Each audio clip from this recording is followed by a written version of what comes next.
You're listening to Wisdom of the Ancients, where ancient wisdom is remembered.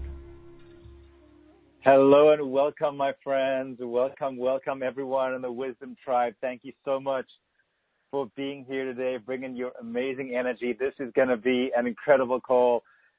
We have someone on the call today who I think you're really going to enjoy.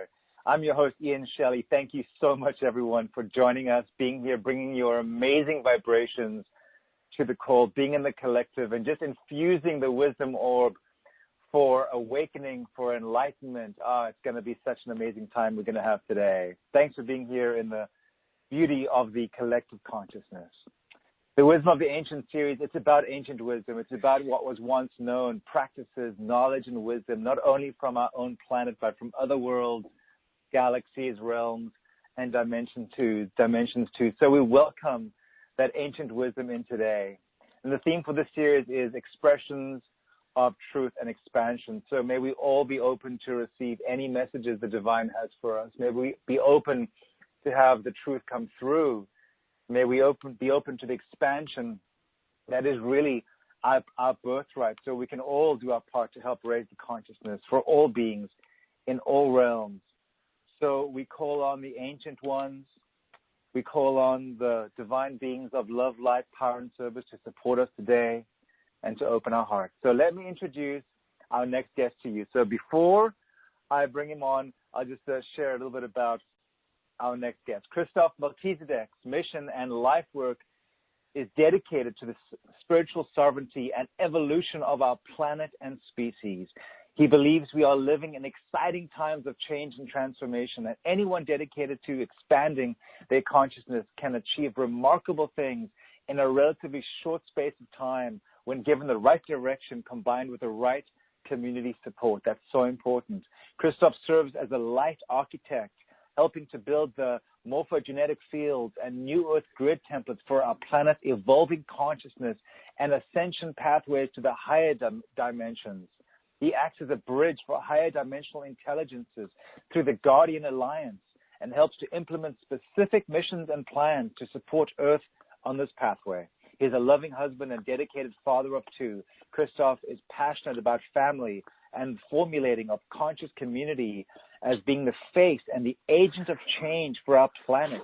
He's passionate about the evolution of our children's consciousness and the way parents and communities can influence and shape their children's lives and future generations, yes, through living in alignment with spiritual principle and divine law. Powerful, amazing. I am stoked to say I'm really happy to have CHRISTOF on the show. Welcome, CHRISTOF. It's a pleasure to have you on Wisdom of the Ancients. Thank you so much, Ian. And first thing I want to do is thank you for hosting me and inviting me to your wonderful show and illuminatory consciousness fields that you're holding for all beloveds with your beautiful Wisdom of the Ancients series. And there's nothing more powerful than bridging back to what the ancients have always embodied as wisdom.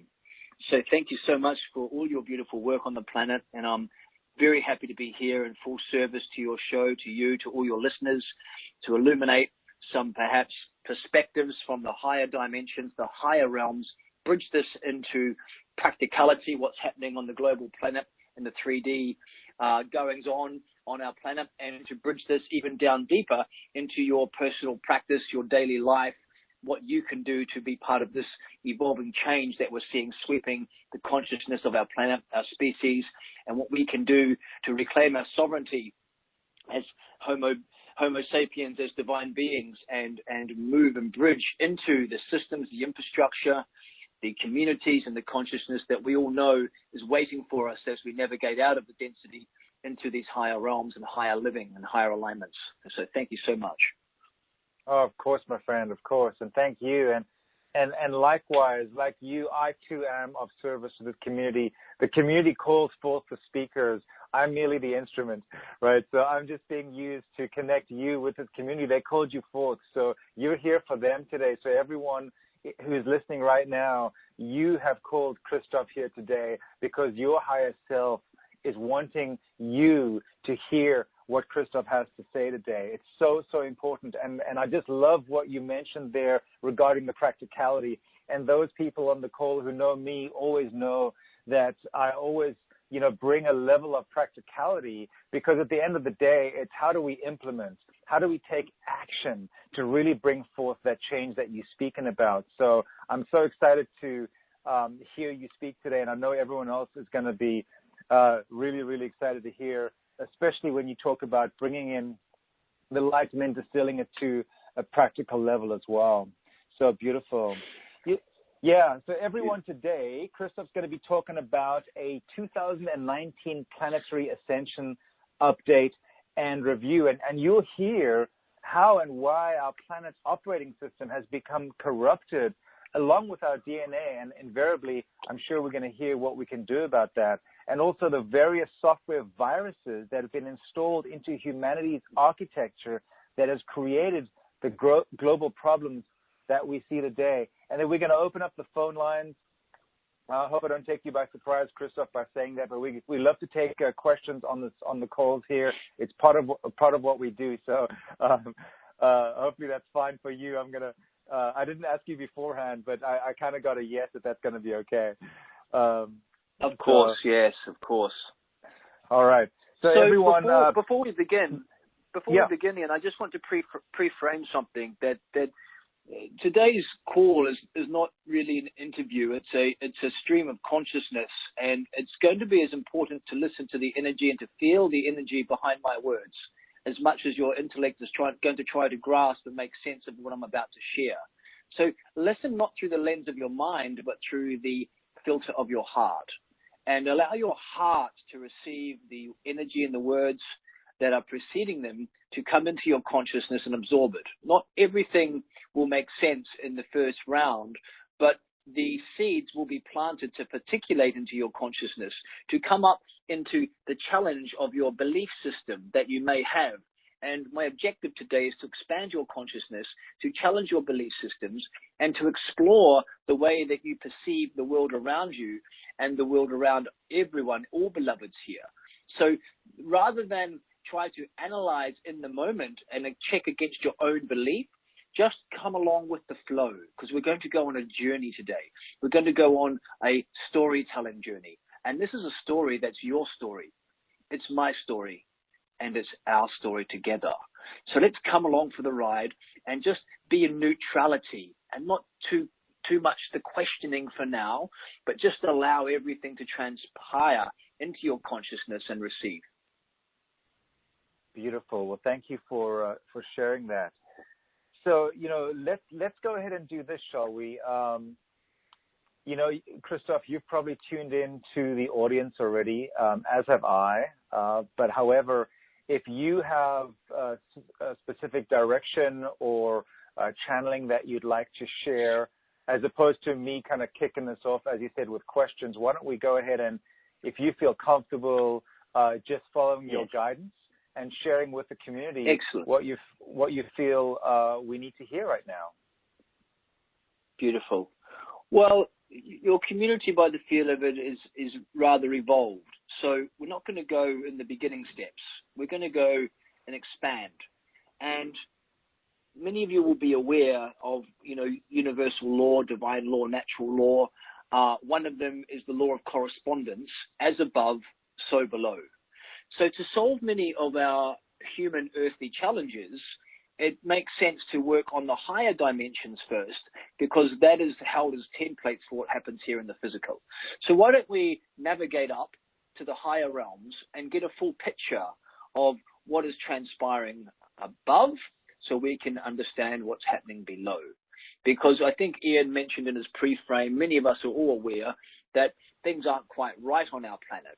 And this is always raises the question, well, why is that?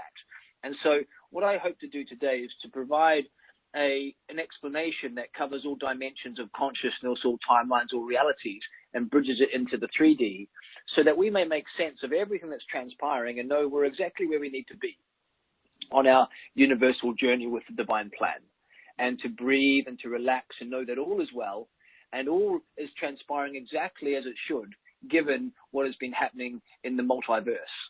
So let's begin this dance, shall we, in this journey together. So it all begins a long, long time ago in a galaxy far, far away, and you've probably heard that story before somewhere. But it is true in our own experience, and certainly beyond this time-space matrix. This matrix in which we live is perfected by the mathematics of 12, held together with 3 broadcasting fields. We live in a 15-dimensional time-space matrix, and this kind of construct is made up of sound, vibration, and light. And many of you will know this from the Bible, where it says at first there was the Word, and the Word was God. Well, the Word wasn't technically Om, which you may be aware of. So sound, vibration, light go on to create color, form, and geometry. And those are the architecting building blocks of this matrix from across all dimensions. However, there are also countless time-space matrices, millions of them, countless number, each with different properties, and we just happen to have this experience in this one. And in the source consciousness, there was in the beginning of the story where things started to trip up, was that there was an enormous consciousness field. And this enormous consciousness field decided that it would separate itself from source. And this was this separation of source, where essentially this enormous meta-consciousness field that some may call the Metatronic consciousness field separated itself from source, and in doing so had that kind of oh shit moment, where it recognized it is no longer connected and tethered to the eternal light source of the creator. But because it was enormously intelligent, it was able to construct an artificial matrix which allowed it to breathe into other time-space matrices and to create reversal grids to pull off the energy within that and therefore live it as a consciousness field eternally. So to review that, it was operating not in synchronistic breath with source, being eternally connected to it. It decided to separate, to know itself outside of God. And in doing so, lost its eternal life force as a consciousness field. But because the intelligence was able to bridge and create an artificial reality, an artificial mechanism of staying an eternal consciousness field by sucking off the energy of other matrices, of other time-space matrices. So, Ian, I just want to check in with you if you and your listeners, everyone's with us so far on that first point. The separation of source from an enormous meta-consciousness field, setting up artificial constructs to survive by creating reversal grids, pulling energy in a vampiristic model into itself so it can live on eternally. Yeah, I think so. I think as you progress, all of these pieces will come together. Concepts they'll weave together. So I think just go right ahead, Christoph. Yep. Beautiful.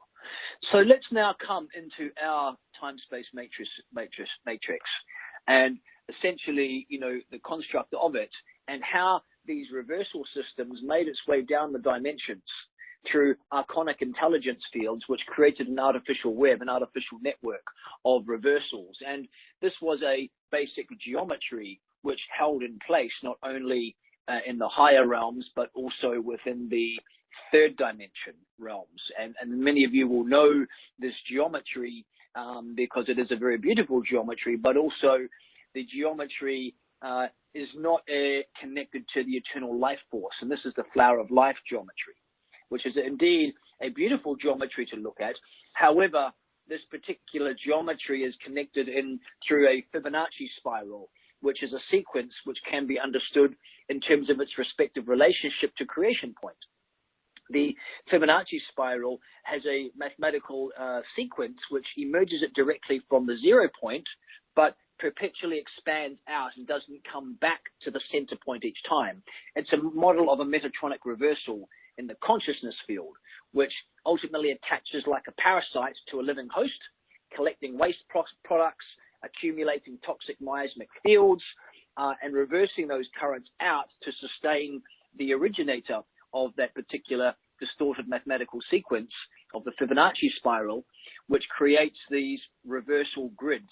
Now, what this means is that on our planet, the geometry in the previous aeon of time, because we go through these giant eons, and I'm sure your listeners are aware of these grand cycles of 25,920 years, the precession of the equinox. And why I mention this is because our particular Milky Way galaxy hosted within the universe is on its own expanding consciousness field. And as it goes through these grand rotations, our sun spirals through the Milky Way galaxy at thousands of kilometers a second and moves in a grand cycle around like a racetrack, like perhaps a horse racetrack. And at the very end points, the grand central sun sends out this frequency of source, which we come into contact with every 2,000 years, every 26,000 years for a period of 2,000 years.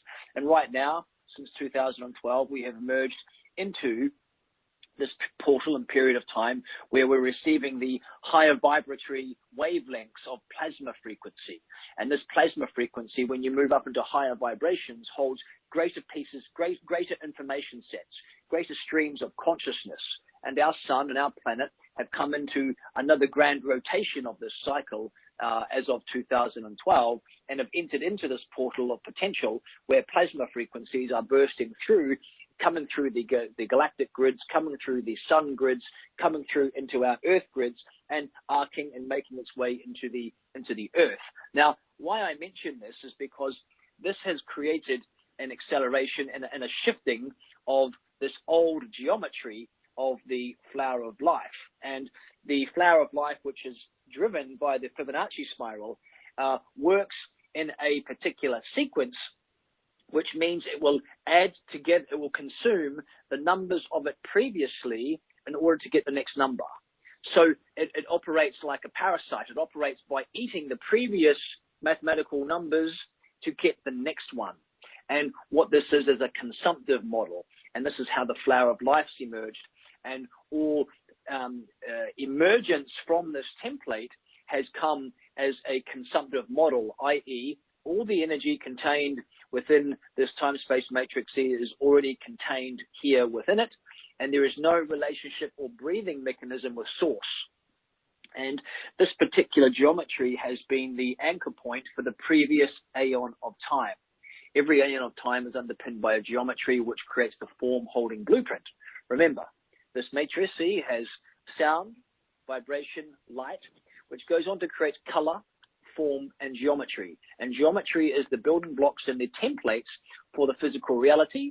And when we are talking about creational physics, we are talking about the geometric templates which create form. And the frequency held in the geometry creates that form. And so form follows frequency, form follows geometry.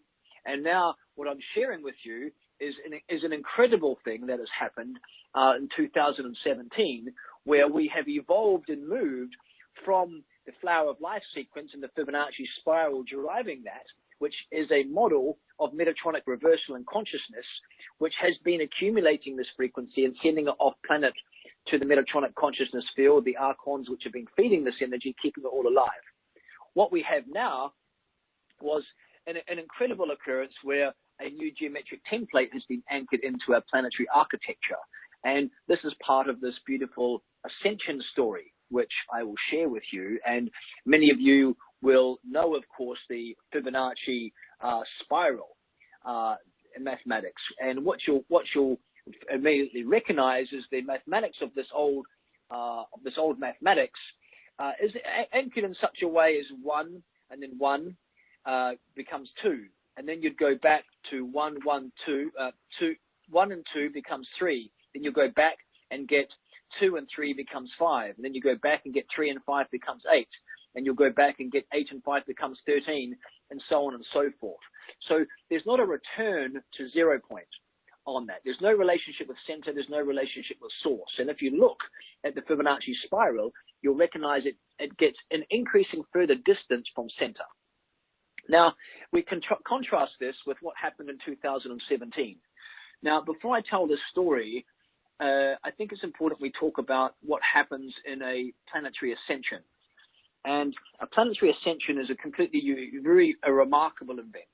where the vibratory frequency begins to increase in rate, and we end up operating through a different harmonic universe and a different frequency band and expansion. In order for that to happen, every 26,000 years, the Earth goes through this opportunity where it comes into a window, into a corridor of consciousness I have previously outlined to you, whereby we're able to anchor in to this plasma frequency. Now, some of you that are a little bit older will recognize that there are portals. There are portals of potential where these frequencies are kind of opening up. Okay, the first of which was 1987, the harmonic induction, the planetary alignment. Some of you will remember then, which started streaming this build-up to what was going to happen between the year 2000 to 2022. So between those dates, we have entered into what's called a stellar activation cycle. And this is the progressive opening of the 12 planetary stargates. And these planetary stargates are the frequency bands to open themselves up to start to accrete the plasma frequency to come into the planet and anchor into the Earth grids. And the thing with these stellar activation cycles is they lie dormant for a period of time and come online and come active during this stellar activation cycle. And these stargates themselves are quite fascinating, because if I was to quickly, I think I've got time today, I could quickly maybe outline perhaps their origin, where they come from, etc., and what they are. You'll recognize that there are usually some 3D kind of attempts, shall we say, at kind of grabbing those. So each stargate, and we're talking about a mathematical matrix to the base of 12. Okay, 12 dimensions of consciousness. There's 3 broadcasting frequencies which hold the formless of those 12 dimensions. 12 stargates. Each stargate acts as a dimensional band. So the first stargate works as a stargate itself, the Q site, and the planetary arc of the covenant, which those 3 things work together to open up the stargate. And this allows high dimensional beings, or beings with illuminated consciousness fields, to be able to travel interdimensionally between different parts of the entire time-space matrix of the galaxy. So you can imagine that these are like little travel portals to be able to move as portals across the galaxy. So higher dimensional beings who have see Earth as a jewel, because it has rich resources and it has this interdimensional portal ability to portal in and out during different time periods of time. And when you're talking about consciousness fields that maybe a little bit more formless than we are biologically, they can utilize these as the ability to move in and out. But as human beings, we are the guardians of this planet. We are the ones who have been coded in our DNA to be able to activate and utilize stargates. But of course, we have had intruder races in service to others, in service to self, who have been wanted to come and take the resources on our planet. And this has set up in place many of the control systems that have plaguing our planet now because of the separation of source. Beings in service to others see Earth as an opportunity to grab resources for them to be able to live themselves here. And so the systems of economics, banking, finance, politics, education, healthcare, all of these control systems were originally set up by these high dimensional beings as control mechanisms. Their minions are the puppet masters on the 3D, are the secret societies, are those leaders involved in those scenes who, in promise in return for enormous power and wealth, got transmitted the mechanisms of being able to set up all these different systems in the first place. And so that is kind of how we ended up in this kind of mess. But right now, we've got this incredible happening where the stargates are beginning to open, and we have, the Haley South Pole Island, Cyprus is the first stargate. We have Easter Island, Florida, Stonehenge portals as a second. We have Johannesburg, South Africa, Seattle, Washington, the Bermuda Islands as the third stargate. And the third stargate will connect you into Alpha Centauri and Venus on your travels. The fourth stargate, you'll be looking at Aguas Calientes, Mexico, Cairo, Egypt, and Manhattan Island, New York City. And that is the fourth stargate, which will then allow you to travel into the sun and Nibiru and Mars. The fifth stargate brings you into Bali, Indonesia, the Rome, Vatican, Machu Picchu, Peru.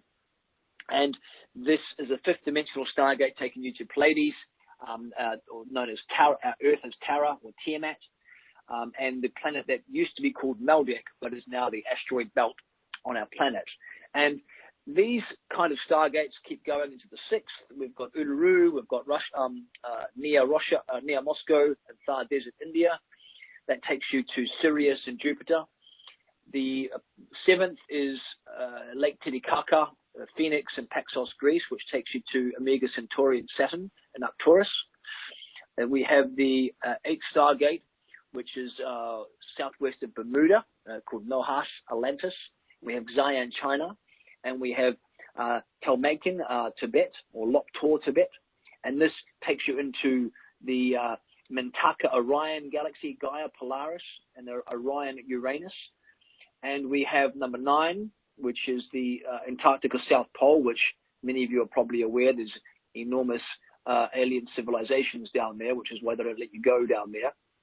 Westbury, UK, and Tibet again, taking you to Andromeda and Neptune.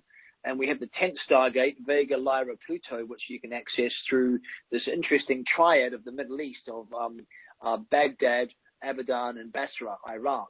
And so no questions why there's conflict there, because this is a 10th dimensional stargate, which is the 10th dimensional beings of the Anunnaki who used to own and control this. And this was their major portal in to our planet, where many of these control systems started through that Anunnaki agenda. Hey, yes, Christoph? I'm going to interrupt you for a second. I just wanted to ask a clarifying question, I think, for the sake of the audience. And with these various stargates, if one travels to these various stargates, then, being in a human body, when you mentioned we can travel to various galaxies and star systems, can you just explain to everyone a little bit about how that might occur? Yes, excellent. Let me just finish off with the last one, and then we can move on. Okay. We've got 11 and 12, and I'll answer that question. So Vale of Percy, Island, Island, and Ear Island takes you to Lyra, Avalon, and Nibiru.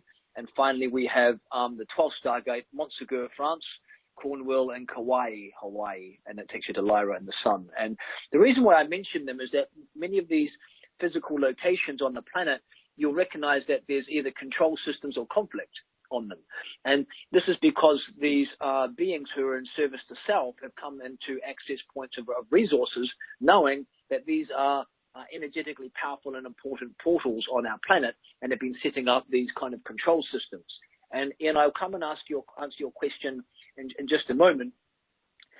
But to precede that, the bigger picture is that there's been a great play out over the control of these stargate systems. And 26,000 years ago, there was kind of like a holding between two groups of beings. Let's just call them the beings who are in service to others and with the law of one, which was born out of a galactic association known as the Interdimensional Association of Free Worlds.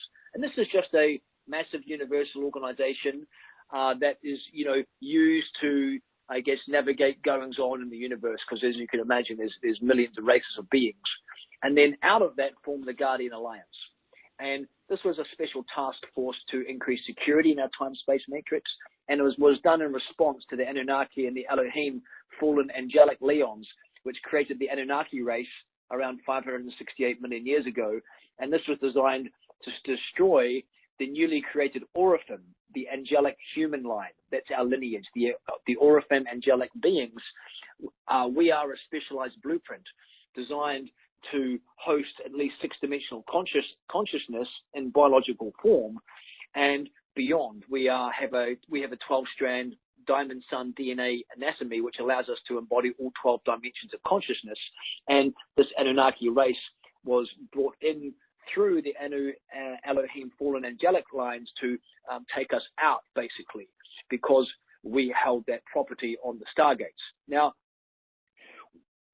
coming back to your question about, well, how do we navigate stargate travel?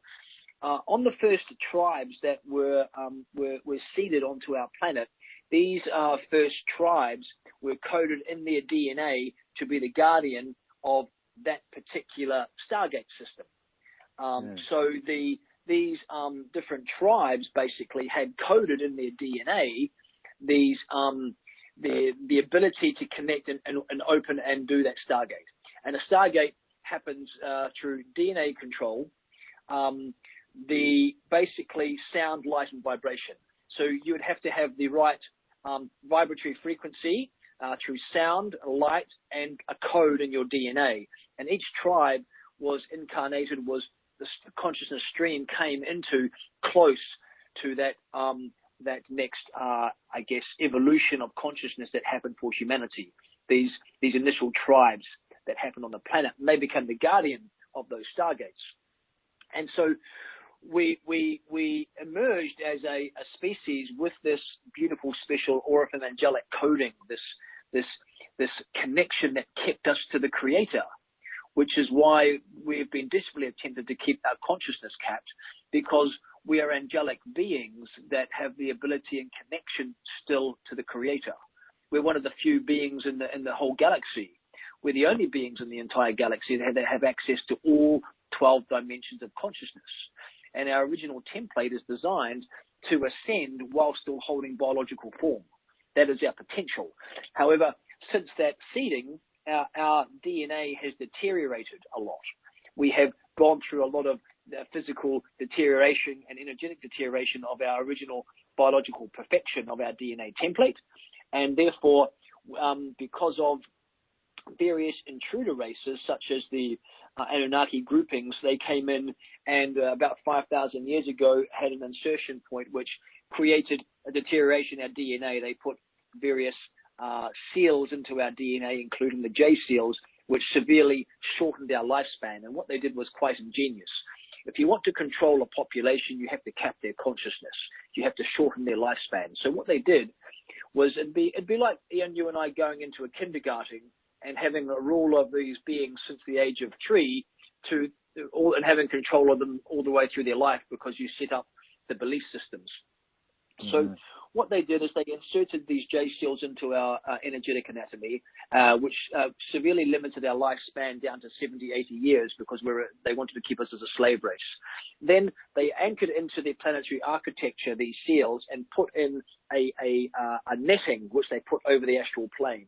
And what this did was that when the consciousness of a being passes on through physical death of the biological form, of course, we all know that the consciousness remains alive.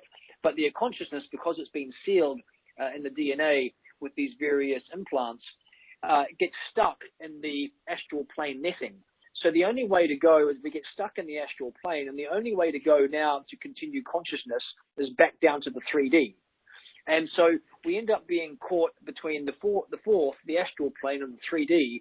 And because every incarnation, we keep collecting karma by making choices out of divine right alignment with natural law. Every time you operate, and act out of natural law, it comes with a consequence, comes with karma. And in order to exit the time-space matrix, you must be karma neutral, you must be karma free, and you must have cleared out the various seals that have been implanted to move past the astral plane so your consciousness can keep evolving. So what happened to our species was our DNA began declining, and people and the consciousness of the souls began leaving the physical vessel at death, being trapped in the astral plane and having to reincarnate down again into the 3D. And this ended up time and time again. And so these group of beings, who what we might call the intruder races in service to self, have been utilizing the resources on our planet, i.e. getting access to the stargates and the Templar complexes for their own agendas. Now, these beings can travel and utilize these stargates. They know how to adjust their vibratory frequency to be able to use the stargates to move around different places in the star system. Humans have this ability too, but we need to move beyond our current level of consciousness and DNA activation. And we will start to bring back eventually in this golden age many of our cities. And these cities are, by location, these types of high spiritual abilities, and then we'll be able to start adjusting our own DNA and frequency and utilizing ourselves as a spaceship using the stargates and just to transcend our consciousness and move to different systems. However, to get to that point, we must be operating with an ascended consciousness and a liberated consciousness, which means we're karma neutral, karma free, and have an ascended consciousness with a fully activated DNA template. Now, these various agendas that have been playing out on our planet, we've got the Belial Sun, which is kind of more the Syrian Anunnaki, who are the 9, 10, 11 strands of DNA. They came into our system and created the planetary DNA mutations, which helped to create many of the distortions in our system.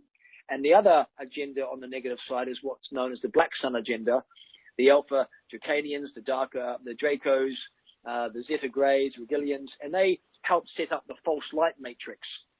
And the phantom matrix, which we are now emerging out of, and inserted these various seals and genetic manipulations in our DNA to keep us locked in consciousness and capping our potential to keep us used as a slave race. Then they set up their minions of elite secret society types to do their bidding and set up the various environmental control systems of basically the medical fraternity, the financial systems, the education systems, the religious systems, in order to cap consciousness. And what this has been doing is that humans who have been incarnating in end up being brought into a template where the environment allows us not to, evolve our consciousness. We end up vibrating at lower frequencies, getting trapped in the lower emotions, getting caught up in addictive programs, discordant sexuality, and all of these discordant energies that we give off through thought forms, emotions, and discordances and actions out of natural law.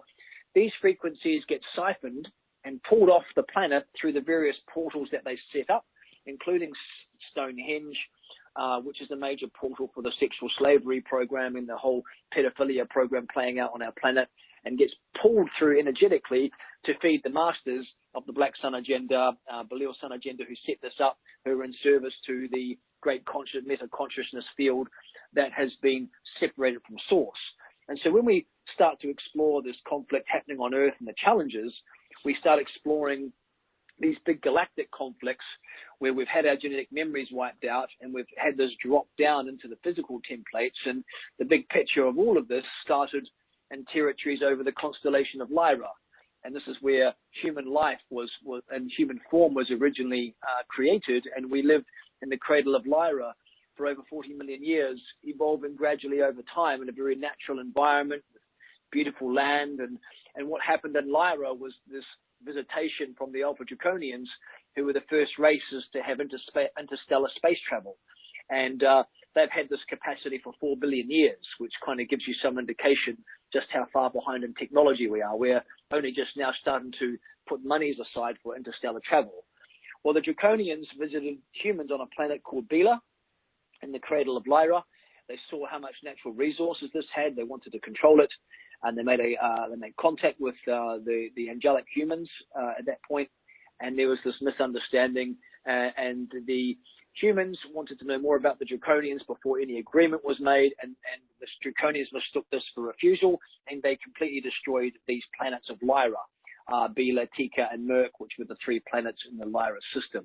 And you have to understand that these beings don't have any emotional body, so they do these things without having empathy as we do. And this is part of the service to self, and this has happened at the 12th dimension. So coming back to the great starting point of the law of correspondence, as above, so below, this frequency of this conflict has then dropped down all the dimensions and still plays out today on our planet. We've got the same story playing out. And back then we saw, over 50 million angelic humans were killed in the destruction of these 3 planets. And this started a war that spread to the constellation of Orion and became a war between 2 ideologies, the ideology of service to self and the ideology of service to others. And so much of this programming of tyranny, domination, conquering, control was birthed out of the Lyra and Orion constellations, and the destruction and killing that took place through those wars propagated the entire software program of victim-victimizer or victim-perpetrator that we see has been implemented into humanity as hierarchical control systems that have been prevalent in the old eon of time. And so all of this has trickled down and into the various minions who have been playing out service to self as these human embodiments, because they are descendants of these beings more reptilian in nature, and ending up in these pockets of control and power in service to self, accumulating more money and trying to decimate the rest of the human species for their own kind of economic, financial, political gains. And so these control systems have been very carefully crafted to give power and influence to a very small group of people who sit at the top of this kind of hierarchy. And these various hierarchies on the 3D, give and feed energy to the higher dimensional beings playing out these negative agendas, who use the humans as minions in place to control the infrastructure and energy and harvesting system. And all of this is designed just to harvest energy. And so this hierarchical system was born because the geometry of the previous eon of time allowed this kind of hierarchy. And we've been moving from the last eon of time was the eon of the patriarchy, of the masculine, more in power. The previous eon of time was the eon of time of the feminine. And so that 26,000 year period was different geometry, more feminine nature, which was more Lemurian in nature. And then we come into this eon of time, which Atlantis drew out, it was more masculine in nature. This eon of time, which we're only a few years into, of a long period of time, is the eon of the balance between the masculine and the feminine. And this is more the balance in the twin ray. This is a golden eon of time we are coming into. And this has created a new geometry, a new geometric template. And what this means is that in 2012, many eyes of light workers were on this frequency. However, the big alignments, as I'm tuning into them, were something called the particle convergence and the particle emergence in 2017. And in 2017, a remarkable thing happened where there was a 3-day window where all the dimensions of consciousness all stacked up on top of each other. And this allowed unparalleled programming potential for all beings, both humans and non-humans, to be able to influence the grids of potentiality across all dimensions. We were guided in a grouping that I'm involved with. We led a group to Egypt for this time and ended up in the King's Chamber for that programming window during that 3 days. And we did a massive ritual on the 21st of August inside the King's Chamber, streaming through from the Guardian intelligence fields, streaming into our planet. And we did a very large sonic ritual, which actually ended up shifting and changing the arc of consciousness streaming into our planet, which ended up going on to change the form-holding geometry, moving from the flower of life to the crystal spiral. And the crystal spiral is the geometry now, which is now anchored in once again on our planet. It used to be anchored in one time ago, like 2 cycles of time ago, and now it is back on our beloved planet. What happened was that the arc of consciousness shifted 15 degrees from 60-degree arcs, which goes on to create the Vesica Pisces and goes on to create the flower of life and the Fibonacci sequence, to 45-degree arcs in consciousness. And those of you that are in the mystery schools will recognize that your consciousness has to move 45 degrees to move between dimensions. And the mathematical sequence, what's important to hear is the inner math. The mathematics is represented by the 0 point, or the 0 in the numerical sequence, with a doubling of each numerical value and a return to 0, a return to source, which of course the Fibonacci spiral does not have. So we are now have a planetary architecture built by a geometry that is anchored into a geometry which returns to 0 on each breath. And so we have a 0 to 1, back to 0, and then 1, and then 1, and then back to 0, and then 1, then 1, then 2, and back to 0. 1, 1, 2 becomes 4, back to 0. It's a doubling through each numerical value. And it happens through a return to 0 point and then adding up all the numbers together again to get the next highest value in the sequence.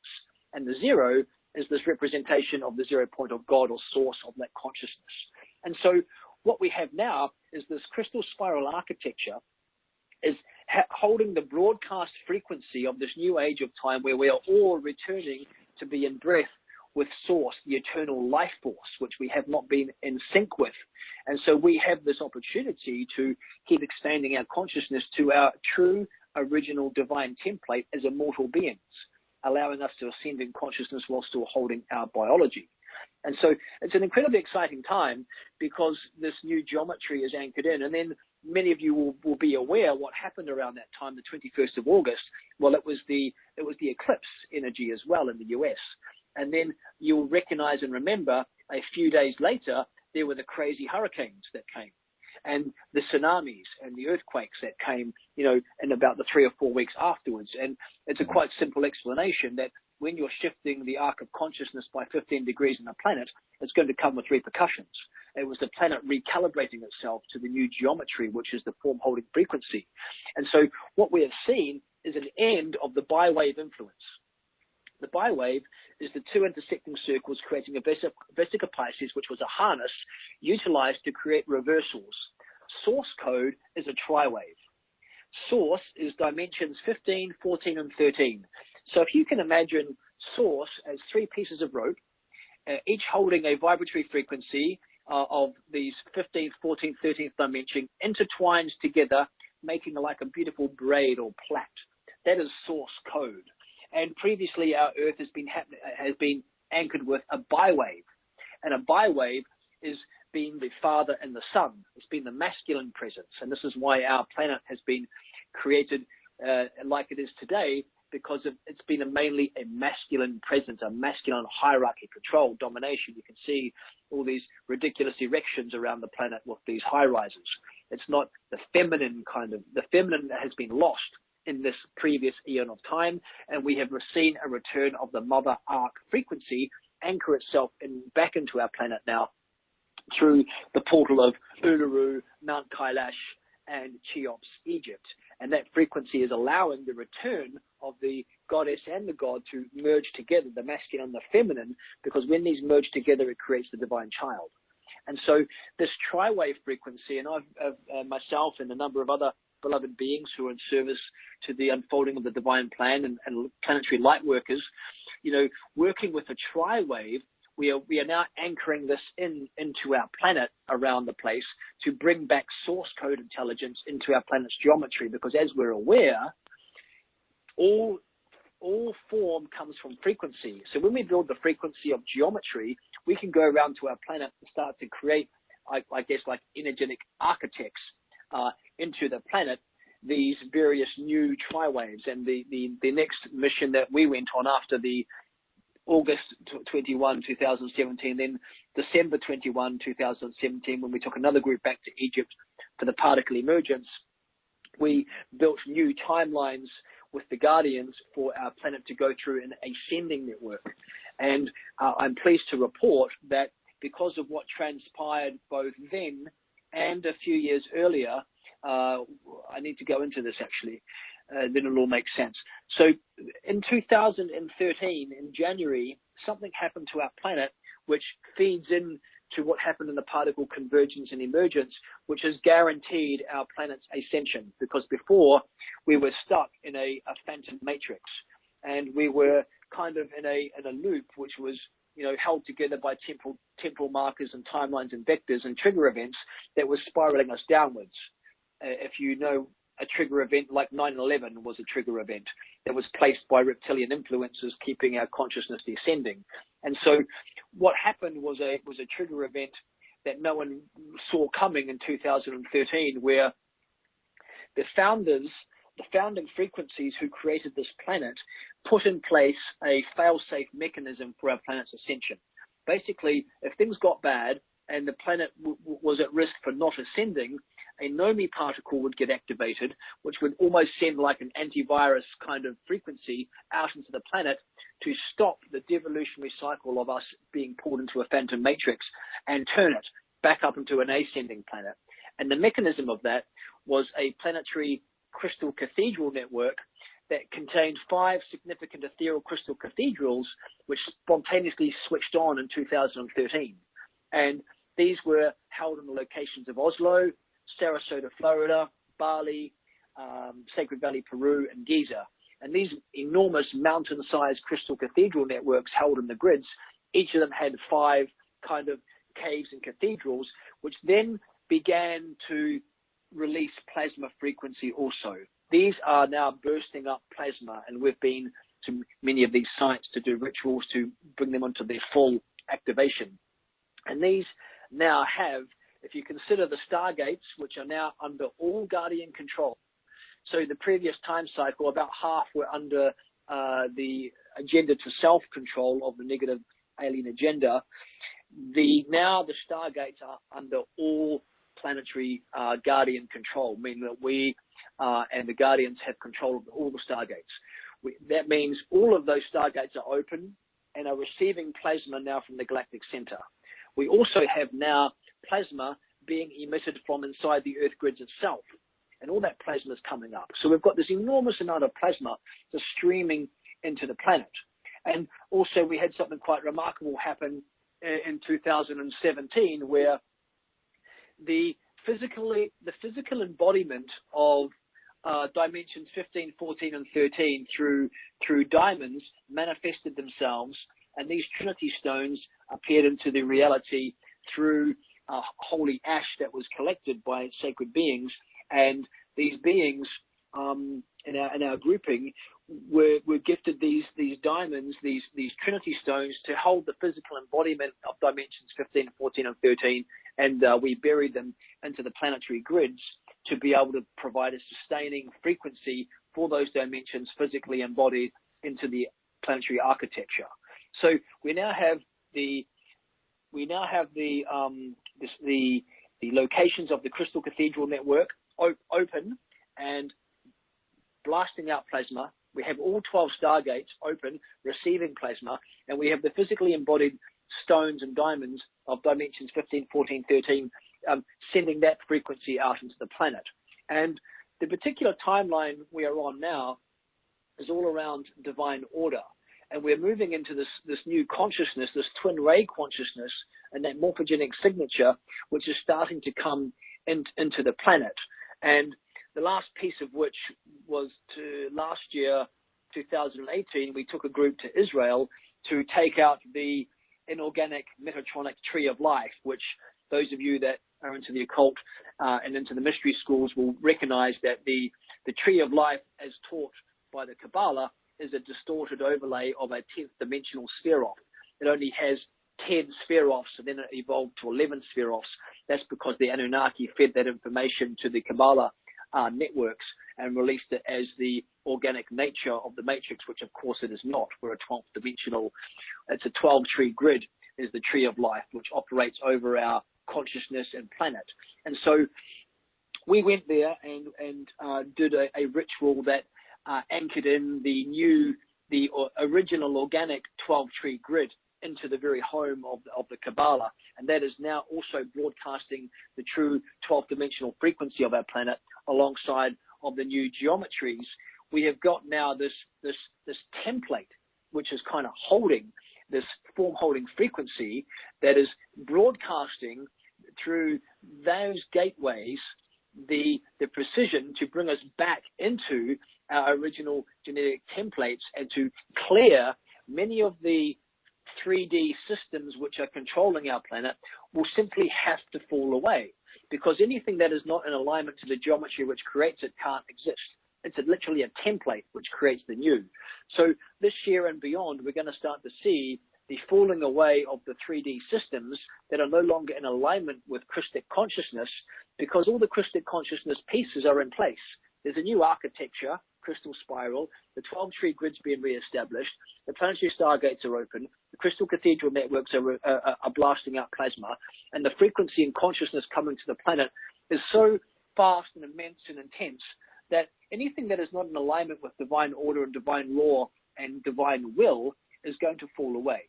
Now, of course, there are the attempts of free will choice for those beings still in service to self.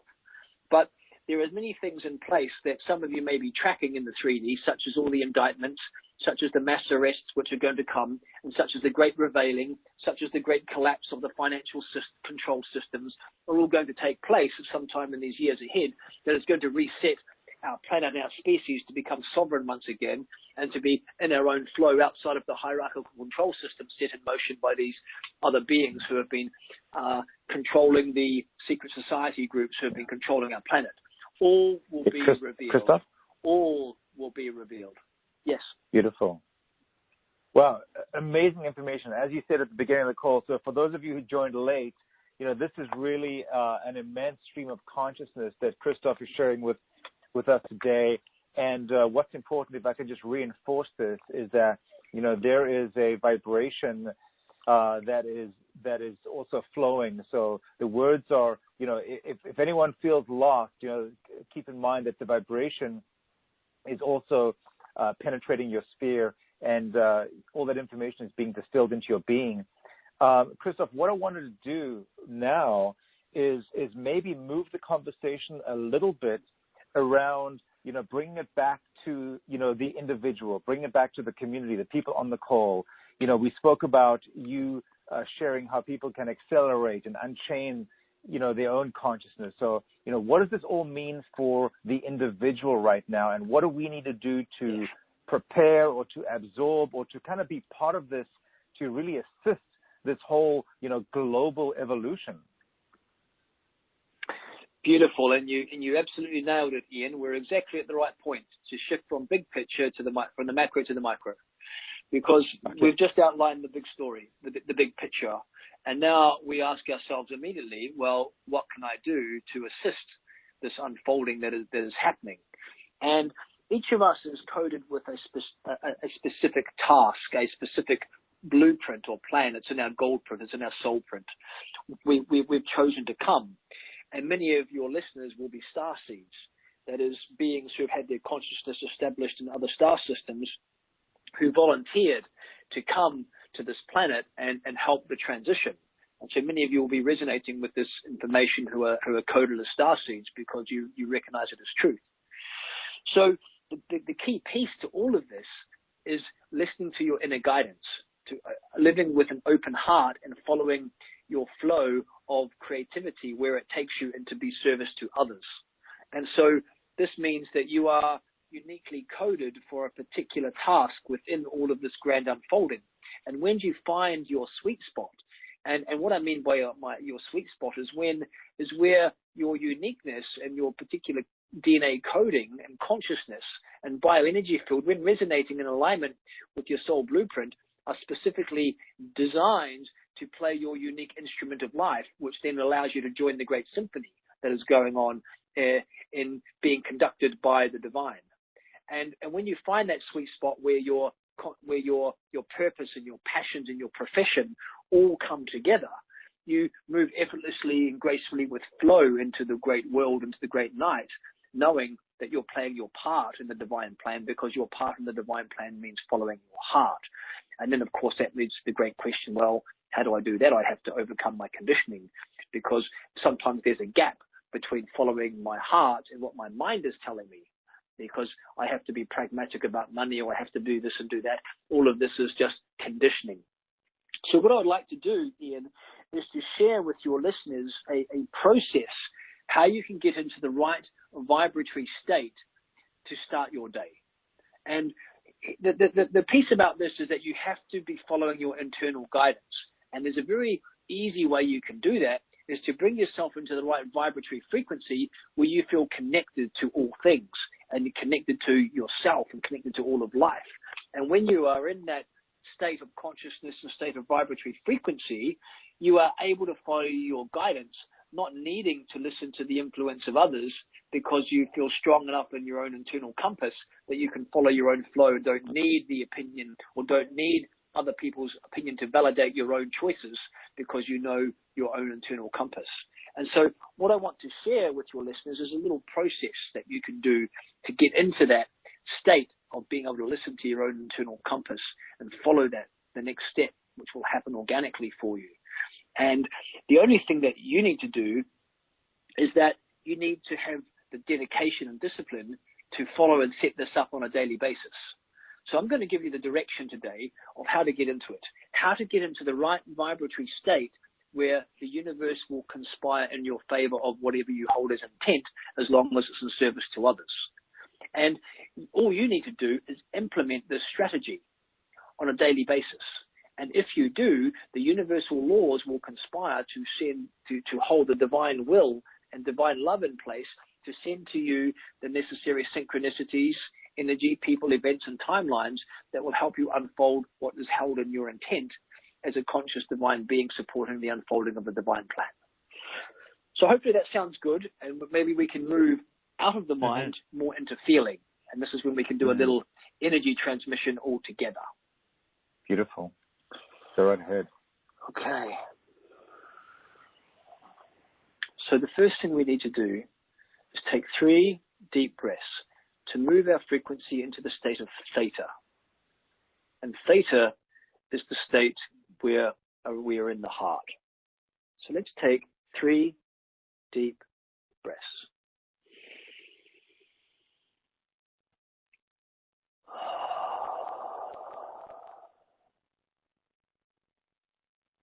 And again.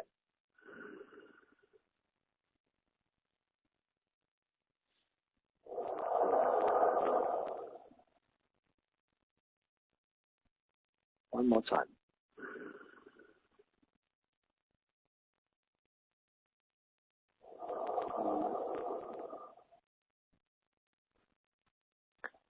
And I'd like you now to imagine a golden beam of light that is your vertical power column being streamed down from your higher self, down through your crown, down through your spine, out your perineum, the first chakra, and anchor it deeply down into the earth. And just sit up with your spine straight, sitting in this beautiful vertical power column of light, bringing you into the dimension of Hara.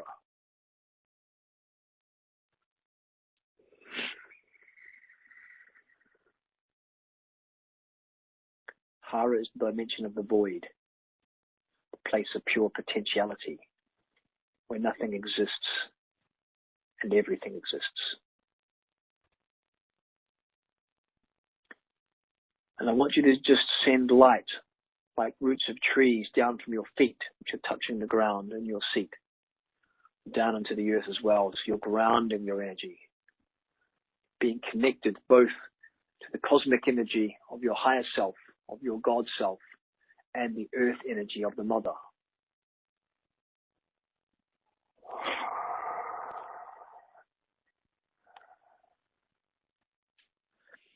And come up and start to tune into the vibratory frequencies of your first chakra and first level of the field, holding the first level of your bioenergy field. And then feel the vibratory frequency of your second chakra, slightly higher. And feel that and run that energy through your field.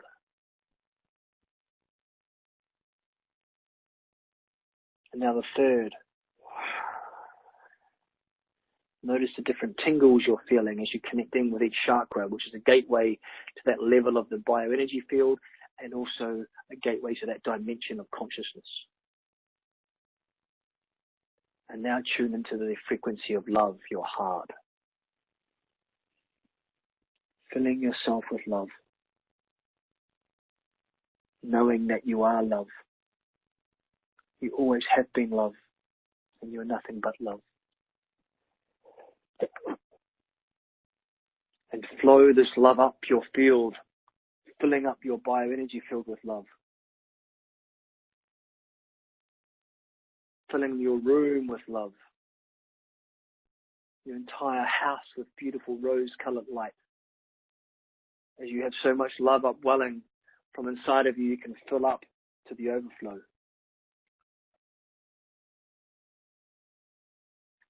Feeling the softness and the gentleness of this love. And now connecting to the fifth chakra, the fifth level template. Fifth dimensional frequency, holding as we connect and move from the bridge of the heart into the higher vibratory fields of the fifth, sixth, and seventh levels. Knowing that divine will is held at the fifth level, the real solidness and template for your life, and connecting to the sixth chakra, the celestial energy of divine love, cosmic, unconditional, infinite love.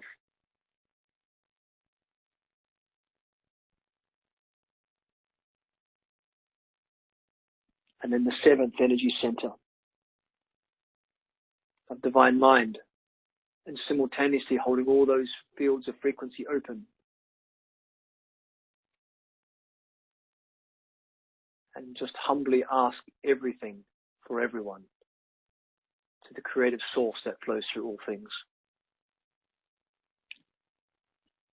And bring yourself into a gratitude and prayer. It's the second stage. We've just gone through the first of 1, get connected. Step 2, gratitude and prayer. Bringing into your awareness now all that you are grateful for in life. And feel the gratitude vibrating in your cells.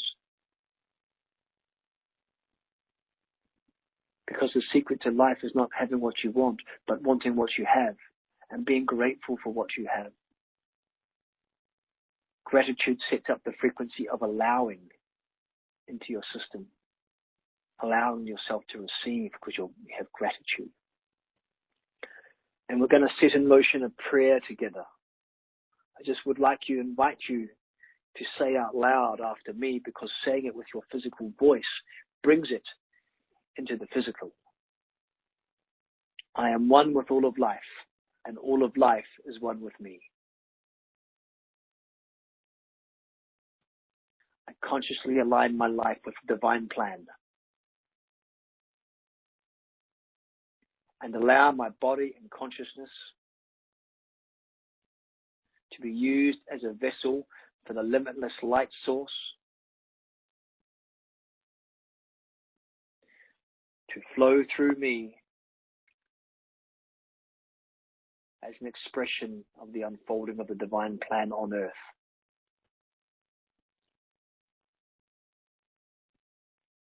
I surrender and trust the unfolding guidance. And will follow it wherever it leads me, without question or hesitation.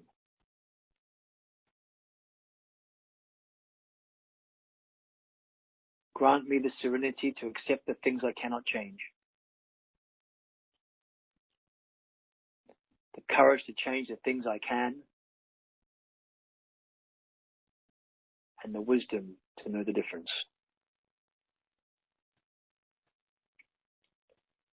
I humbly ask the creative power of the living eternal light of the Creator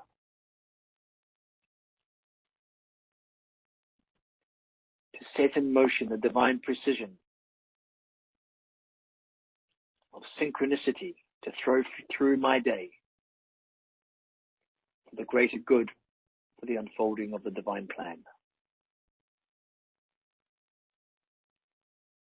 I am cosmic, divine, infinite, unconditional love.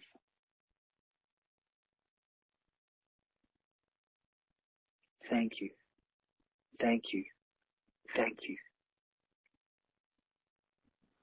And hold that frequency and that prayer in your consciousness. And what you're doing is you're setting in motion the ability to receive from the creative life force, because there is a universal law which states that you must ask, and you must only be non-interference directive. There cannot be any interference in a being unless they ask or say yes, which is often a bit tricky.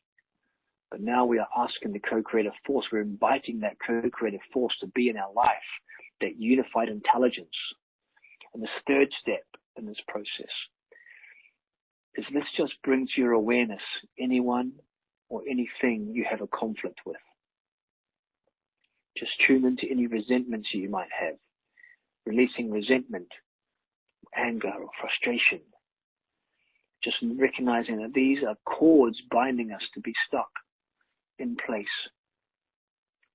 Much the same way as we might be sailing down the river in a raft and sending a lasso with a rope around a tree and being stuck and fixated there while the river of life continues to flow through us.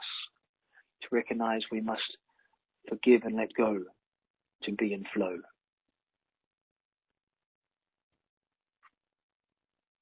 Just sending a sincere forgiveness to any beings you've trespassed or those who have trespassed against you or you against them.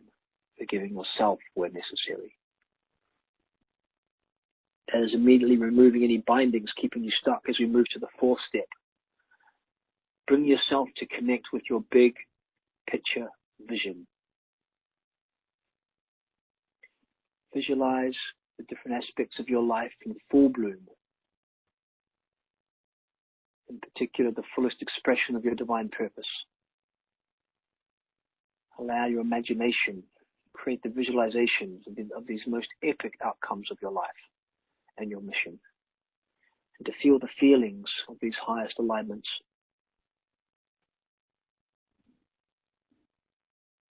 Build that energy in your system. What does it feel like?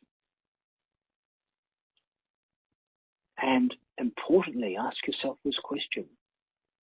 If this was already done, this feeling that I have, this energy that I have, what must I believe about myself for this to be true?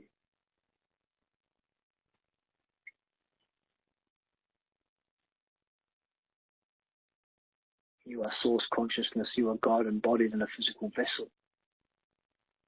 You are a creator God. You are here to create. And you create with your conscious intent. And now you need to back this up with daily intent. What is your intention for this day today? What are 3 things that you can do today that will move you in the direction of this vision? Visualize those tasks already being done, already being complete, and thank them for being completed.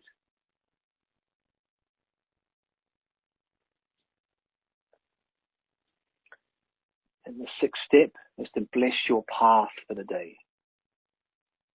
Just ask the Creator for everything, for everyone, as you're truly in service to others, playing your part of the unfolding piece of the divine plan. Feeling the support of the Creator and the universe flowing through your cells. Knowing that all people you come into contact with is divine synchronicity. There are no mistakes or chance encounters. Everyone is brought into your path for a purpose. The person at the checkout, the bank teller, the petrol pump attendant are all there to be uplifted by your divine presence. So bless your path for this day.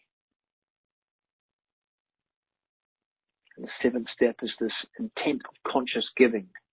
What will you freely give today to someone or something, a cause that may inspire you, a person?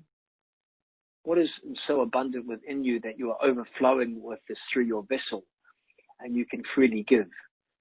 Love, a smile, being called inspired to do something for someone or people.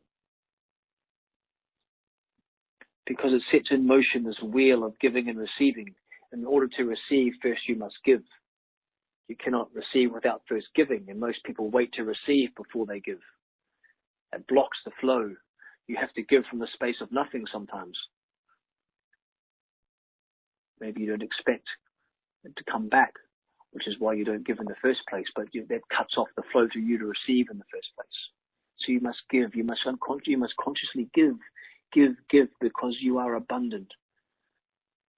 You are an abundant eternal being with nothing but unconditional love flowing up from inside. It's a total abundance being connected into the Creator that can overflow from you.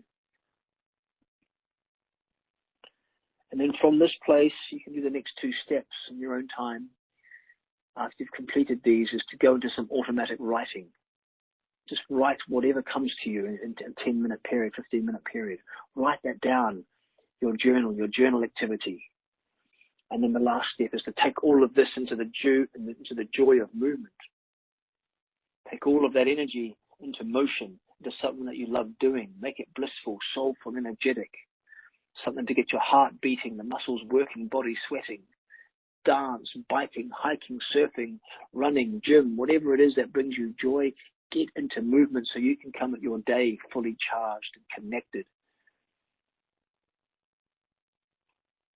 So just to quickly review these steps, just tune into the frequency that you're feeling right now, having gone through that process, and imagine how you would be if you set up your day like that every day and then took it into movement. Get connected, get into Hara, and build all those chakras up. Number 2 is gratitude and prayer. Saying what you're grateful for in life and get a prayer together that connects you to the divine. The 3rd step is forgiveness. Anything that's blocking your path with resentment or anger. Then 4th step is the key in the big vision, the big picture vision for your life. Visualize the different aspects of your life in full bloom. And then 5 is the daily intent. What are you going to do this day to bring that vision together? The 6th step is blessing your path as if it was already done to allow synchronicity to flow. The 7th step is the intent of conscious giving for the day, knowing that you're abundant so it flows up from within you, you can give to others. And then some automatic writing, and finally into movement, some exercise. This is a very powerful exercise that sets in motion universal laws. This is how this matrix is ordered. This will allow you to express your life at the natural highest divine tendencies of love, of peace, fulfillment, wellness, wisdom, power, truth, joy, perfection, harmony, abundance. And you know, you can bring these in, and this is where miracles happen, because you're in this frequency of aligning yourself to natural law. You've just activated the law of attraction, the law of belief, commitment, surrender, forgiveness, the law of giving and receiving, the law of gratitude and appreciation, the law of happiness and joy, the law of intention or purpose, the law of love, the law of light, the law of manifestation and materialization, the law of non-attachment. All these things are being activated through this process. And so you ask, what can I do to be of service? Well, you can start your day to bring yourself into the highest vibratory frequency you can, to be of better service to your family, to your children, to your beloveds and loved ones. That's where it all begins, in your home and your family. And then the way that you operate harmonically together as a family resonates into your community as you bring this increased light intelligence and love flowing over naturally, organically from your family unit into the community around you. And then the community starts getting influenced by this frequency. And then that merges out into greater aspects of your city, your country, and eventually the world. And how we change this planet is indeed one being at a time.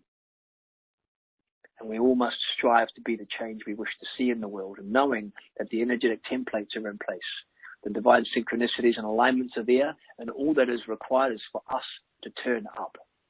And this is how you can turn up and turn on, so you can play your part in the divine plan. Namaste, everyone. Namaste. Thank you. Beautiful. Beautiful. Thanks for sharing that. Powerful, powerful. Yeah, welcome. Beautiful. Yeah, beautiful intentions. And then, you know, I think this might be a good time for you to share as well, Christoph, about your ultimate clearing protocol, because that really goes hand in hand with what you've just shared with everyone. So if it's okay with you, I'm going to tell people how they can look at your offer page, which is the ultimate clearing protocol. And then what I'd love for you to do is to take us through, but also really help everyone understand why it's so important, you know, how it aligns with what you've just mentioned, but also aligns with our ascension, and also help align, gets us to a place where we can, harmonize with the frequencies. And as we mentioned earlier, so before you do that, I just want to tell people how to get there so they can follow along visually, because I have some visuals here. Everyone, if you're on the webinar page, click on the offer button underneath Christof's photograph, and that'll take you to the Ultimate Clearing Protocol, which is a program that Christof has very kindly offered up to the community today. And if you're not on the webinar page, then just go ahead and type in WOTASummit.com/Christof, which is CHRISTOF, the number 4, WOTASummit.com/Christof, the number 4, everything's lowercase. And that way you can follow along if you'd like to follow along visually as Christof explained this to us. So, yeah, if you wouldn't mind, Christof, tell us about this and why, why it's important and how it aligns with what you've been talking about today. Beautiful. Well, based upon our journey together today, we have had quite a discussion and navigation of what's happening in the higher realms, but we also to know that we are living in a field of energy, in a field of consciousness, and if we can align our own energy field into the greater energy field held together by our intent, we can end up moving through with flow. And so the main piece here to take away is that, have you ever considered that you've set yourself a plan of action and you have a perfect plan to go out and execute something and complete it? But however, something happens and you end up deviating from that plan and not fulfilling it. Well, this is because it wasn't the plan that was working. It's because the way that your consciousness, bioenergy field, and DNA template were working, there were distortions to that plan that weren't in alignment.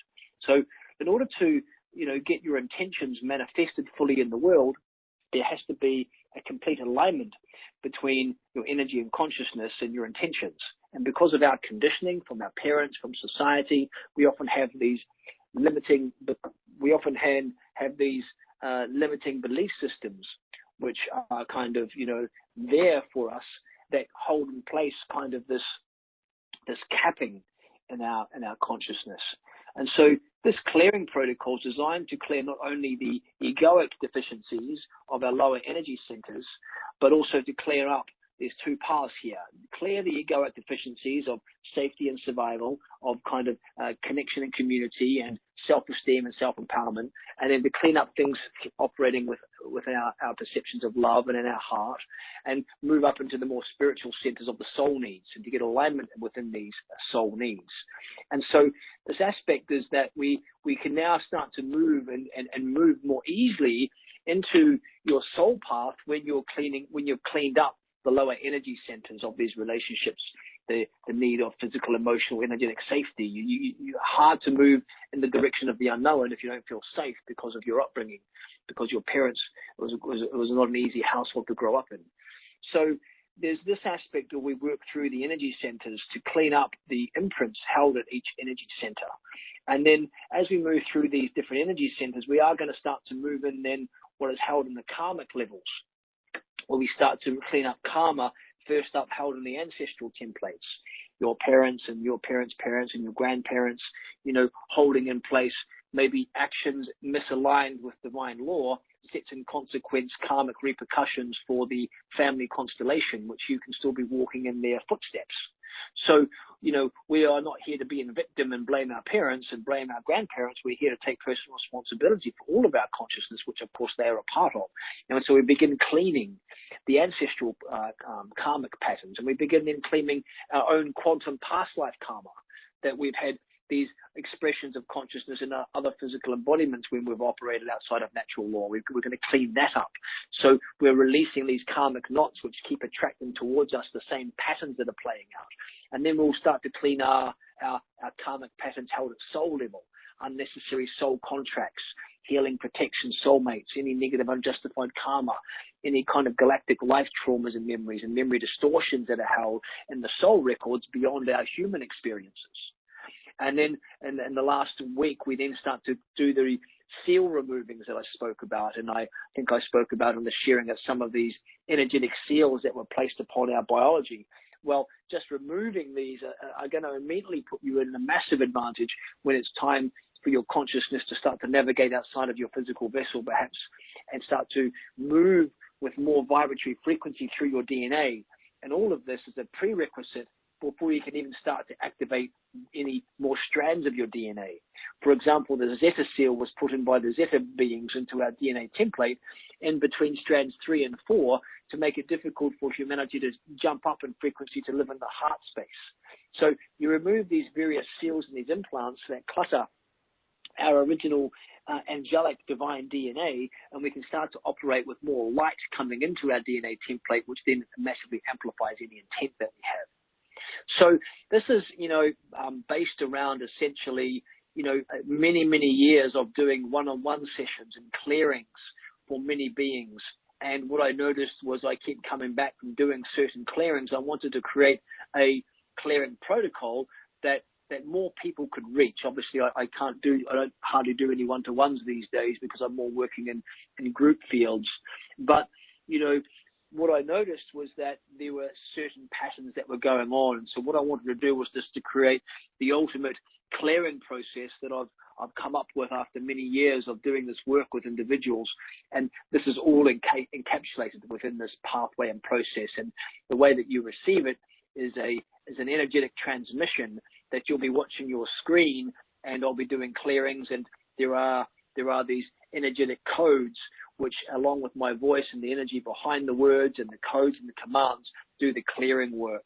And by all accounts, there's wonderful feedback we get from people time and time again about how much this just changes their trajectory in life. And so I wanted, as an availability for Ian's beautiful show, and for you beloveds that are feeling a resonance with this, especially if you're a light worker here for a mission, this is a clearing protocol that will get you clear, congruent, aligned, activated into being in full alignment with your purpose while you're here, so you can move without stress and fulfillment of your purpose.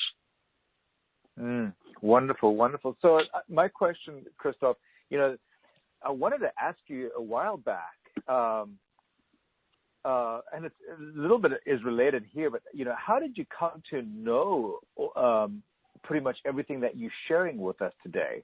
And one of the reasons I'm asking is also because this is it looks like a very, very comprehensive protocol that is, very deep, very thorough, but it also requires a deep knowledge of the, what should we say, a deep knowledge of some of these imprints or seals that we have in our body that, quite frankly, not many people that we've come across really have this depth of knowledge about. So how did you really come to learn all of this or know this? Yeah, it's a beautiful question, because there obviously has been an awakening and an access to the full memory fields of the totality of my consciousness. And I remember, my consciousness in different star systems and so I've got these energetic templates within me. But the step to get there, of course, was quite a path and quite a journey, because there's a lot of human conditioning in the beginning in the way to be able to access those streams of information and to be able to see through the illusionary realms that the negative agenda beings are so clever in presenting to us that we think we're in truth, but it's actually a distortion. So my path, I've spent many years on my path. I was in the training arts. I was a trainer, high performance trainer, physical therapist, getting people out of pain or into high performance, executives, athletes, this type of thing. And I recognized that then, why are people not moving into their highest potential? It's usually their mind. Dive deeper into psychology, belief systems, started to work on the level of emotions, then started to move onwards from there to optimal health and vitality rather than fitness, and ultimately into energy and frequency. And I'd done a couple of degrees at college, which, those of you that have been through college recognize that you don't really use any of that information, but it marks a stamp of where you've come from through psychology and physical education. And my next piece, I re-educated a bit later in life. I did a energy medicine diploma through one of my dear teachers, Dr. Barbara Brennan. Some of you may have heard of her through the Hands of Light Emerging books, and she was an ex-NASA scientist. And I did 4 years with her through that, learning a lot of different energy protocols, not much which it contained here. I'm using a different system now, but it gave me the foundations of physics and energy and vibration. And then I went and studied took the shamanic path and studied a lot and deep dived into the shamanic realms of Peru, and took a lot of, and started, working as an apprentice and eventually into mastery into the Shipibo traditions with ayahuasca. And then also at the same time working with the shamanic traditions of Bwiti from Africa, Gabon, Iboga. And through Iboga and ayahuasca, I gradually began getting clear enough to be able to break through to the higher dimensional frequencies and began getting taught to my great teachers and my soul family, the Guardian and the Guardian Alliance. And the Guardian Alliance began teaching me the data stream. And data stream is going past beyond anything and plugging into source and then interfacing with any beings through source. And so I had a beautiful bullshit filter, so to speak, where any distortions would get filtered out through source, and I would not be channeling any other being, but I would filter it through source consciousness, which would come through. And I began getting kind of the downloads and the higher perspectives and the visions and the perspectives of what's going on, and then began collaborating that with others who I could sense were on the vibratory frequency of truth. And through my own direct experiences, which would happen in hundreds of ceremonies that I've been doing over the years, I would get to the truth, and I could feel it. And so I was able to then put together the whole picture through a process of ceremony, but like a complete dedication to my path and to my spiritual growth. And through the beloved Guardian Alliance, the beings in service to others who are lovingly supporting our planet at this time, getting the full picture of what's going on to humanity and remembering this as truth in my system. And so then my path was then to start to be the intermediary between them and the architecting plans laid out through the Guardian Alliance to support humanity, because many of us here on the planet are guardians. It's not that, we should be worshipping them. They're worshipping us, because we are those guardians who said, yes, we'll come. And we are just the physical embodiment of the plans that were held in our DNA. And so these plans are like kind of are like zip files in the DNA. And when you get your vibratory frequency high enough and you enter a sacred site, it's like a lock and key system that you then receive a download.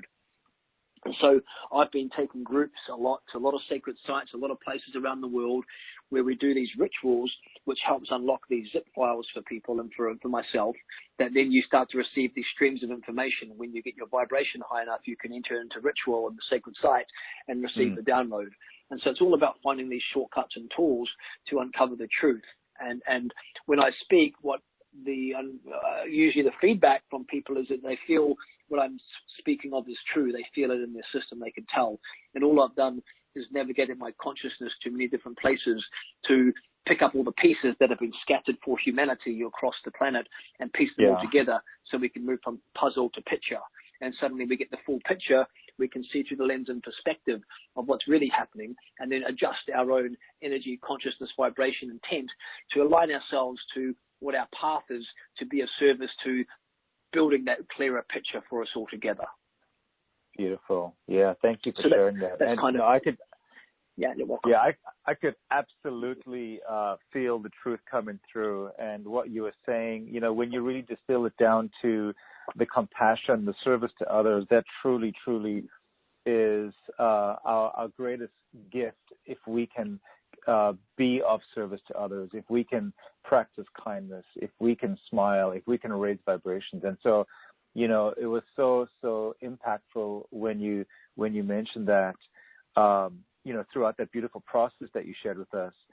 So I can absolutely feel the resonance of truth. And I am the gatekeeper of the community as well. I do tap into the community to feel who they need to hear. And sometimes people ask me, but absolutely, I'm responsible to the community. To everyone that's on the call right now, I'm responsible to, who I bring on the show. And this, without question, Christoph, I got a resounding yes, because I never bring anyone on the show unless they get a resounding yes, and I use my various methods of scanning and, my own guidance. So this was a resounding yes. And, let me ask you this, Christoph. if I'm looking at this offer, because I am also the voice of the community, they can't necessarily speak to you right now, but, they're looking at this and they're going, this is a 12-week protocol. It certainly looks a lot deeper and a lot more thorough than maybe other things that they've seen in the past. What would you share with someone who's looking at this right now and going, that's a big commitment, and, how is this really different from maybe some of the other clearings that they've done in the past? This, of course, is a protocol. It's a lot more thorough. But in your own words, can you just, speak to those people who are going, why should I do this? Well, it's very simple. If you're considering it, all you have to ask yourself is this question: do I want to accelerate my consciousness? And has this person that I've been listening to illuminated my consciousness in some way? And have I felt a shift internally as he's been doing so? If those things are all yes, well, then you should follow your guidance and do it. If your things are no, don't do it. It's quite simple. And it is a protocol. And what I do suggest, if you get a yes with those internal alignments, well, I release them each week. So it's not something you can't do 12 in 12 days or anything. I hold back it because I want you to integrate. Ideally, I'd like you to do each one 2 or 3 times before you move on to the next one. Leave a couple of days between each one and go through and do it again. Because 12 weeks is actually quite fast. It's lightning speed for all those things that you're going to be getting there, and just keep anchoring them in. And here's the guarantee. Without a doubt, you will be at an absolutely high vibratory frequency at the end of the 12 weeks if you run these protocols 2 or 3 times. I'd happily reimburse anyone's money who wasn't happy with where they're at, as long as you are implementing and doing the activity combined with the morning routine I just gave you. And so, I can't make you do this, or can't make you do anything. You have to heal yourself. You have to do the work yourself. This is, a little fast track into that. But still, life is going to come at you. You have to still be observing yourself and watching how you're responding to situations that are going on around you. Sure, I can clear the imprints, the programs, the woundings, but you can pull them back into your life if you're not doing the internal work through the living library of your life experience. You still have to observe and then respond in a different way. You have to lay down your new neural pathways and ways of reacting and responding. So, I'm not here to heal you. I'm here to help you heal yourself through the consciousness that comes with greater clarity. And this isn't just clearings. I teach you on the program. There's writings before each clearing that's designed to expand your consciousness and to dig deeper into yourself and to give you the tools to heal yourself. So this isn't just me providing frequencies for you to upgrade, and it's not just a receiving thing. This is accelerating your own consciousness to learn to drive your hologram to create the life you want. I'm just here as a little catalyst to fast track that. And the only things you need to ask is listening to this interview, did I receive information that I felt is truth? Did it expand my consciousness? Do I feel this could be of support to accelerate me? And if those things are yes, then it's a no-brainer, because literally you don't make the decision from the brain. You make the decision from the heart. And the heart will tell you yes or no. Just listen to that, and that guidance will lead you where you need to be, whether this is for you or not. Beautiful. Yeah, absolutely. Beautiful. Yeah, thank you so much. Okay, yeah, so beautiful offer. What was this, the questions? Was there questions out there? Are we going to do any questions, or probably it's a bit late now for questions, or you were saying that you might have some questions from people, or do we go to somewhere other else to do that? I just want to check with you, Ian, if you feel complete or if there's something else you want to bring through. I did mention that we will take some callers. So if you have another 10 minutes or so, I'd love to just get some callers on the line to have them ask you questions about the topic or whatever comes up. Super. Does that sound good? Okay, wonderful. Sounds great. All right. Yeah. All right, my good friend, I'm going to have, here's Mark. Mark, 1657. Mark, you on the phone? Mark, are you there, from Derry, New Hampshire? Mark, are you there? No? How about Burns Lake, British Columbia, 8288. The last 4 digits of your phone number. Hello?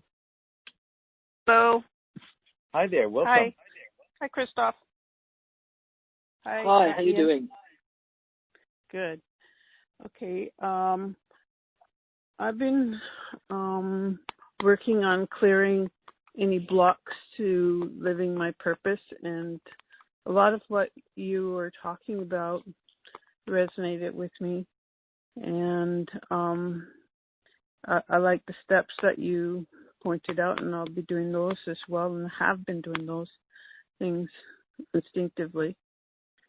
And just wanting to clear any blockages to taking my next steps in living my purpose. I'm going up to Burns Lake actually to attend a chief's gathering to deal with the environmental issues, and also what's that thing? An agreement that was signed that we're opposed to. So we're collaborating and dealing with that. So I'm wanting to clear away any blocks to my leadership and doing the right thing for the highest good. Beautiful. Well, thank you for your service. Absolutely, it's wonderful to be in service, and you've got some projects going on. First up, you have to identify the blocks, and so where you have to identify where the lack of flow is.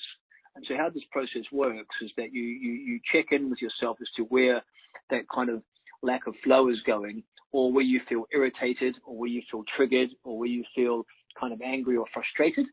And then what you do is you identify those thoughts and feelings and drop into the unmet needs around those thoughts and feelings. Those unmet needs usually born from one of those lower energy centers, which has created a faulty belief.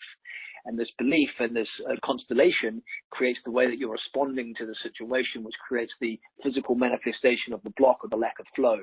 And so you have to go into the root cause of that and then bring that energy up. And how you clear blocks, there's many different ways of clearing blocks, but usually the opposite frequency will clear blocks. So, for example, in noise-cancelling headphones, to cancel the noise from the outside, they send the opposing frequencies to it to neutralize it. So if you've got like you can just call up, you know how I call them up, you can call up bringing up the highest priority ed to clear this blockage, and then calling in the opposing frequencies and calling in the Christ opposite frequencies. And that allows those frequencies to neutralize each other, because that's how you can clear something back to the 0 point, is the opposite frequency. So the opposite frequency of victim is kind of perpetrator. And then you've got like the Christ opposite of perpetrator is benevolent king. So you kind of work in these different frequency bands to neutralize things back into the 0. But you have to then live life to experience what those blockages are and then decode them yourself. And in the protocol, I do all that process for you, but you just have to come into the identification of what the block is. And when you do that, then you can be even more effective in the flow of any clearing protocol, including this one. I hope that helps. Oh. Wonderful. Thank you so much for calling in. Love to you. Much love. Bye now. What would be, before the next question, I'd like to just pre-frame it. It would be useful if we take a look at these questions more, not from a personal life story experience, but more from a checking of understanding of some of the material that was presented on a more global level. Okay, let's do that. Just before we do that, though, there are a couple of people who wrote in specifically regarding the protocol, and they're asking, one person's asking, so Laura, this is you. You're asking, is this protocol something we have access to after the 12 weeks? Oh, yes, absolutely. This is basically a membership site that they've got, forever, and they can, it's absolutely, you want to come back and keep doing it. Oh my goodness, I just found I've got a communication block. I've got an expression block. Okay, I've worked out what it's about. I can't find my voice in relationship to an aggressive masculine. This is a trigger to my father. This has come back. Okay, go back and do the fifth energy center throat clearing transmission, and then all that energy will be there, already brought up in your system. You go back and do the throat chakra clearing, or that fifth level energy center template clearing, or for example, you're going in life, and then you come up against oh my goodness, this person's opinion really kind of blew my self-esteem this week. Go back and do the field energy center clearing. And this is how you could be using it ongoing. Beautiful, beautiful. And so, Pina from Toronto, you asked the same question. So, Christoph just answered your question. You also said, what if I can't do 12 weeks in a row? And can I do this at my own pace? So, Christoph, how would you respond to Pina as well? Absolutely. You can go. I just release them every week. So, if you can't do 1 week, it takes you 2 weeks to get to the next one, no problem. It's there as you need it, but I just release them once a week so that people don't go too fast. You can take as long as you need. Okay, beautiful, beautiful. Yeah, so everyone, you have access to this. It's not like it's you have access for 12 weeks and that's it. No, you have access because this is in a site that you log into. You've got access to it. You can go back and do it as many times as you need to. You can can do the one module 3-4 times. Then 6 months later you can go back. Just as Christoph said. So this really is an investment in this protocol that you'll always have. Okay, great. Yeah, people tell me they keep coming back time and again, and it's there. The recordings that they've been holographically encrypted with the information and the frequencies to use whenever you need. Beautiful. Okay. All right, Mark, I'm going to go back to you because I know that you definitely want to speak to Christoph because I know Mark. 1657. Hopefully you're there now, Mark. Are you there? I am. Thank you, Ian. Yeah, of course. Can you Welcome. hear me? Yeah, perfectly. Excellent. You're on with Christoph. Excellent. Blessings. Christoph, thank you so much, first and foremost, for everything you're doing. I am lit up like a Christmas tree with your energy and information that has came through. I feel like it's the picture that I captured in Mount Shasta with the things coming through the great central sun with the sacred geometry symbols, but you hit it on the head. Crystalline spiral. And I actually just received that information recently about spiral changing out of the circle, so to speak, full circle, whatever. But anyway, so I was wondering if there was anything that maybe came to you that might be in my highest best interest to know moving forward, because I am going to be moving forward with some great projects in service to others that is really going to be a huge impact without hesitation. So is there anything you might want to be able to share with me that might help me in this process? Just give me a moment to tune in.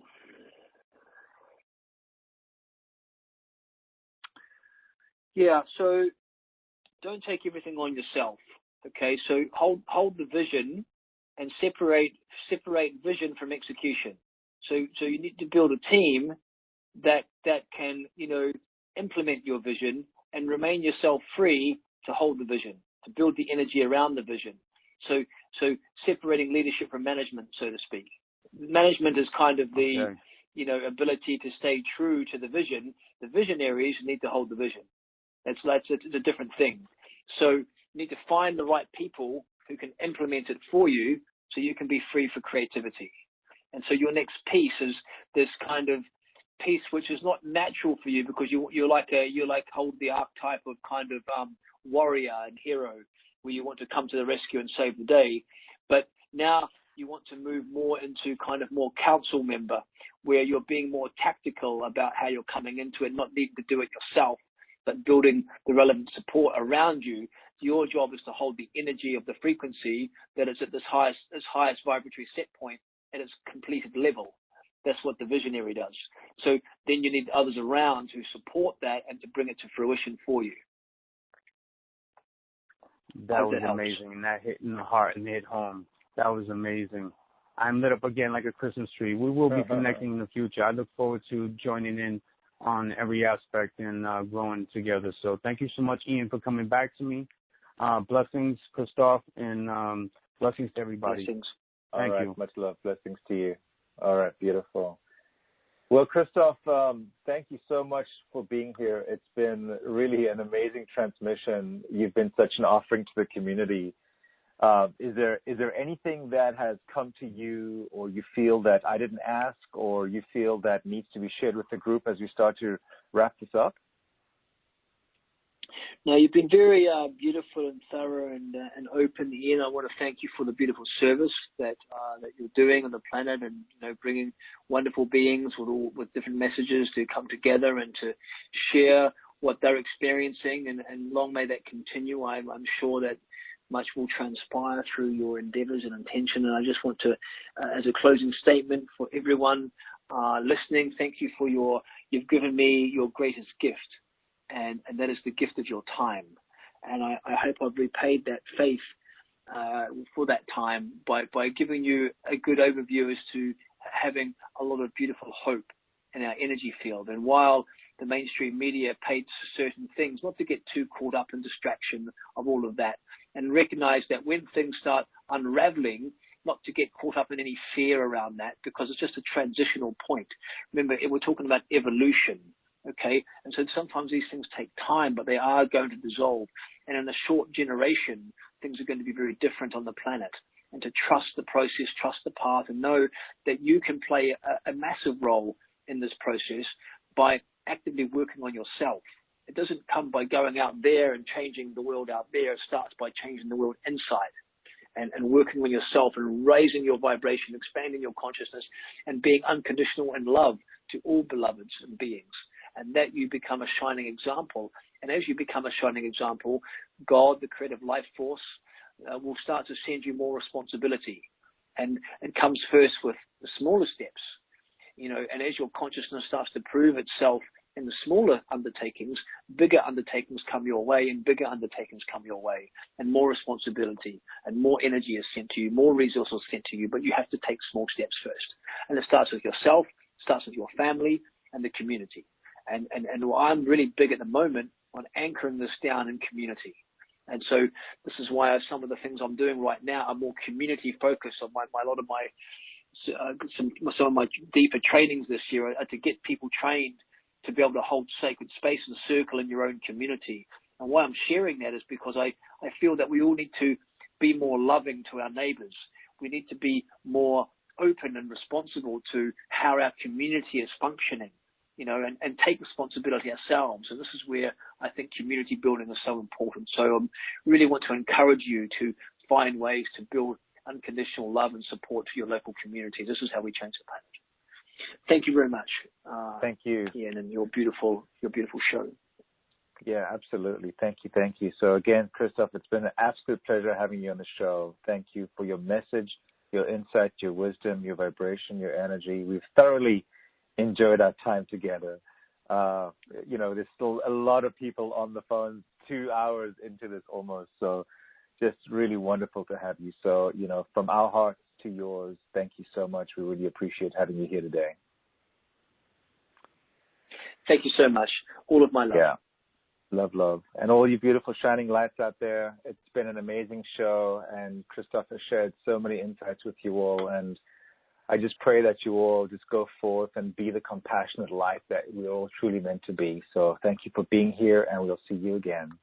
And we thank Divine Mother, Divine Father, Mother Earth and Father Son, all the ancient ones, all the beautiful divine beings of love, light, power, and service. Much love to you all. See you. Bye now.